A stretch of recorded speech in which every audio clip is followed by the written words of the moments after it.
شركيات الشيعة. شركيات الشيعة.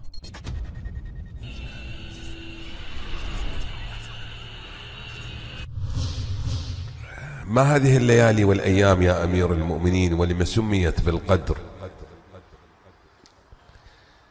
هذه السورة عجيبة غريبة في جميع تفاصيلها، لا يمكن التكهن بمعاني ثوابها إلا بيد المعصوم.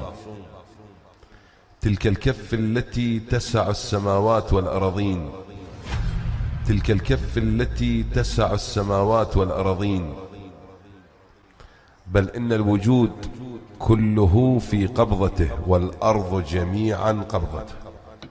قل أفاتخذتم من دوني أولياء لا يملكون لأنفسهم نفعا ولا ضرا قل هل يستوي الأعمى والبصير